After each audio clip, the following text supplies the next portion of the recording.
ਪਹਿਲੀ ਗੱਲ ਤਾਂ ਇਹ ਹੈਗੀ ਆ ਕਿ ਔਲਾਦ ਜਵਾਨ ਹੋਵੇ ਤਾਂ ਉਹਦੇ ਕੱਪੜੇ ਜਿਹੜੇ ਹੈਗੇ ਨਾ, ਉਹਦੇ ਕੱਪੜੇ ਮਾਂ ਜਿਹੜੀ ਹੈਗੀ ਮਾਂ ਧੋਂਦੀ ਆ, ਇਸਤਰੀ ਕਰਦੀ ਆ। ਅਤੇ ਬੱਚਿਆਂ ਨੂੰ ਖੁਦ ਚਾਹੀਦਾ ਕਿ ਉਹਦੇ 'ਚ ਨਾਲਾ ਆਪ ਪਾਇਆ ਕਰਨ, ਨਾ ਕਿ ਉਹ ਉਹਨਾਂ ਦੇ ਵਿੱਚ ਨਾਲਾ ਪਾਉਣ ਵਾਸਤੇ ਆਪਦੀ ਕਿਸੇ ਭੈਣ ਨੂੰ ਕਹਿਣ।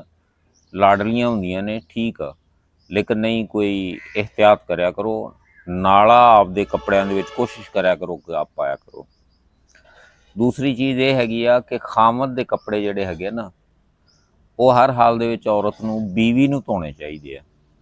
ਉਹਨਾਂ ਨੂੰ ਧੋਵੇ, ਇਸਤਰੀ ਕਰੇ, ਉਹਨਾਂ 'ਚ ਨਾਲਾ ਪਾਵੇ, ਬਹੁਤ ਸੋਹਣੀ ਗੱਲ ਆ। ਅਤੇ ਤੀਸਰੀ ਗੱਲ ਇਹ ਹੈਗੀ ਆ ਕਿ ਅਕਸਰ ਸਾਡੇ ਘਰਾਂ ਦੇ ਵਿੱਚ ਜਿਹੜਾ ਹੈਗਾ ਨਾ, ਕੱਪੜੇ ਜਿਹੜੇ ਹੈਗੇ ਧੋ ਕੇ ਬਾਹਰ ਤਾਰਾਂ ਦੇ ਉੱਤੇ ਫੋਲ ਦਿੱਤੇ ਜਾਂਦੇ ਨੇ।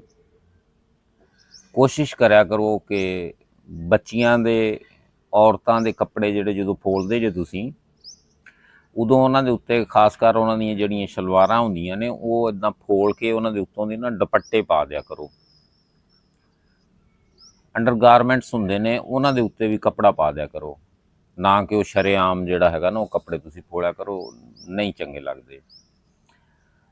ਅਤੇ ਤੀਸਰੀ ਚੀਜ਼ ਇਹ ਆ